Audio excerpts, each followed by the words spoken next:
अस्सलाम वालेकुम प्यारे दोस्तों, कैसे हैं आप सब। उम्मीद करते हैं कि आप सभी ठीक होंगे, खुश होंगे और मज़े में होंगे। प्यारे दोस्तों, आज की प्यारी सी वीडियो में आपको खुशामदीद कहते हैं। हमें कहते हैं सैयद हसन आस, और आपसे गुजारिश इतनी सी है कि हमारे चैनल को लाजमी सब्सक्राइब कीजिए, साथ ही मौजूद बेल के बटन को लाजमी प्रेस कीजिए ताकि तमाम आने वाली खूबसूरत वीडियोस आपको बर वक्त हासिल होती रहे।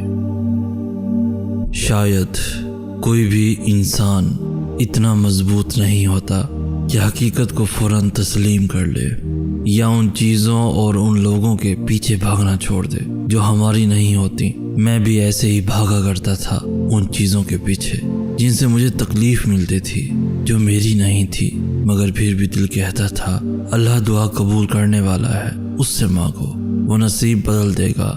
जानते हो, मोहब्बत के दो पहलू होते हैं।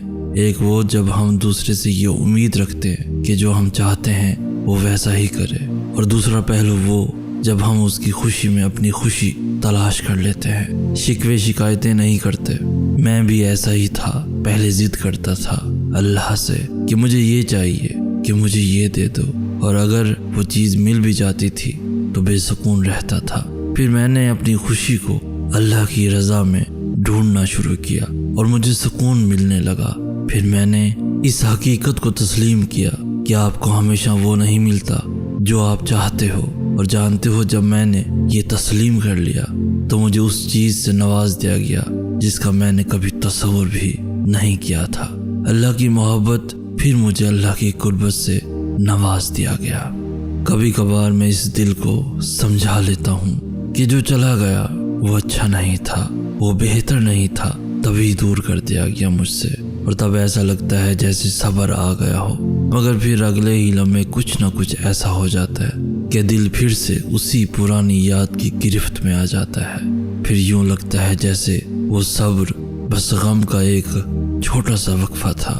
फिर दिल अल्लाह से जिद करने लगता है, अल्लाह से फिर से वही चीज़ मांगने लगता है, और फिर से उसी कुर्ब में मुब्तला हो जाता है। ये अधूरी यादें और बातें ना जाने क्यों पीछा नहीं छोड़ती हैं, ना जाने क्यों दिल को वही चीज़ पसंद आ जाती है जो मिल नहीं सकती, ना जाने क्यों हम उम्र भर बिला वजह भागते रहते हैं। काश उस वक्त अल्लाह हमें इतनी ताकत दे दे कि हम उसकी मसलियतों को समझ सकें, या फिर हम खुद को सही या गलत समझा सकें। लेकिन अगर ऐसा हो तो आजमाइश कैसे होगी, हमारे यकीन का इम्तिहान कैसे किया जाएगा।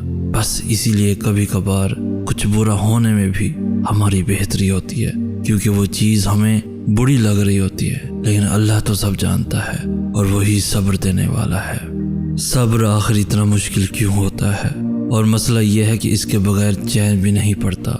ये सवाल मैं अक्सर खुद से पूछा करता था, लेकिन फिर रफ्ता रफ्ता मैंने ज़िंदगी को समझना शुरू किया तो पता चला कि ज़िंदगी तो सब्र के सिवा कुछ भी नहीं। कोई बिछड़ गया तो सब्र, कोई रूठ गया तो सब्र, किसी ने किरदार पे उंगली उठाई तो सब्र, जो मांगा वो ना मिला तो सब्र, माजी सताए तो सब्र, और किसी का जिक्र करते हुए आंख भर आए तो भी सब्र। मगर सब्र आता बस तब ही है जब इंसान अल्लाह की रज़ा में राज़ी होना सीख लेता है। और जानते हो, सब्र करने वालों पे उठने वाले हर सवाल का जवाब अल्लाह खुद देता है, फिर चाहे वो सवाल ज़ात पे हो या किरदार पे। और सोचो ज़रा, जिस शख्स ने अल्लाह के हर फैसले पे सर झुका लिया और सब्र कर लिया, उसे फिर दुनिया की कौन सी चीज़ तोड़ सकती है। बस फिर लोगों का डर ख़त्म हो जाता है और उनकी बातें दुख नहीं देती, क्योंकि तब दिल ये सोच कर मुतमईन हो चुका होता है कि अल्लाह काफ़ी है। सब्र मोहब्बत है और मोहब्बत सब्र है।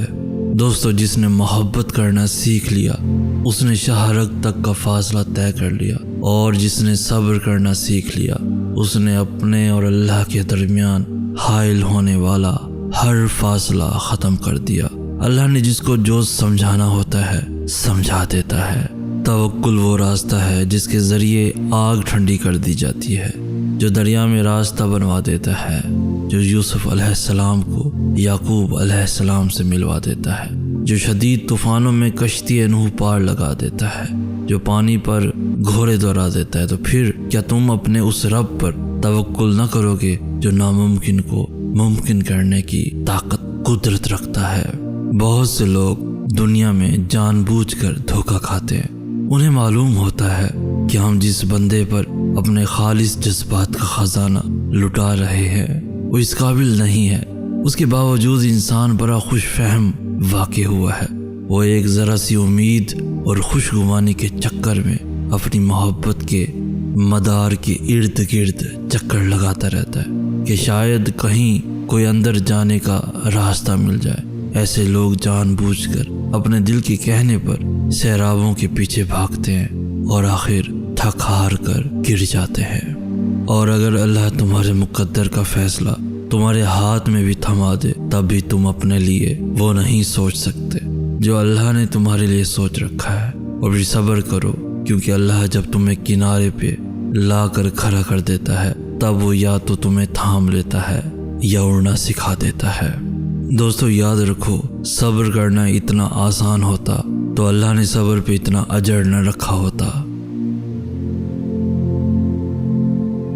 شاید کوئی بھی انسان اتنا مضبوط نہیں ہوتا کہ حقیقت کو فوراً تسلیم کر لے یا ان چیزوں اور ان لوگوں کے پیچھے بھاگنا چھوڑ دے جو ہماری نہیں ہوتی۔ میں بھی ایسے ہی بھاگا کرتا تھا ان چیزوں کے پیچھے جن سے مجھے تکلیف ملتی تھی، جو میری نہیں تھی، مگر پھر بھی دل کہتا تھا اللہ دعا قبول کرنے والا ہے، اس سے مانگو، وہ نصیب بدل دے گا۔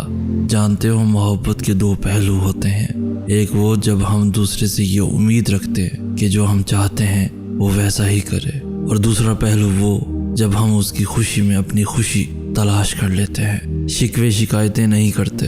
میں بھی ایسا ہی تھا، پہلے ضد کرتا تھا اللہ سے کہ مجھے یہ چاہیے، کہ مجھے یہ دے دو، اور اگر وہ چیز مل بھی جاتی تھی تو بے سکون رہتا تھا۔ پھر میں نے اپنی خوشی کو اللہ کی رضا میں ڈھونڈنا شروع کیا اور مجھے سکون ملنے لگا۔ پھر میں نے اس حقیقت کو تسلیم کیا کہ آپ کو ہمیشہ وہ نہیں ملتا جو آپ چاہتے ہو، اور جانتے ہو جب میں نے یہ تسلیم کر لیا تو مجھے اس چیز سے نواز دیا گیا جس کا میں نے کبھی تصور بھی نہیں کیا تھا۔ اللہ کی محبت، پھر مجھے اللہ کی قربت سے نواز دیا گیا۔ تو دوستو آج کی ویڈیو آپ کو کیسی لگی؟ اس ویڈیو کو لائک کر کے ہماری حوصلہ افزائی بھی لازمی کر دیجیے۔ اس ویڈیو کو اپنے دوستوں کے ساتھ، ایون فیملیز کے ساتھ بھی لازمی شیئر کیجیے، اور روزانہ ایسی خوبصورت ویڈیوز کے حصول کے لیے ہمارا چینل بھی ضرور سبسکرائب کیجیے۔ ہمیں کہتے ہیں سید احسن آس۔ ہم ملیں گے نیکسٹ ویڈیو میں، تب تک کے لیے اللہ ہو آپ کا حامی و ناصر۔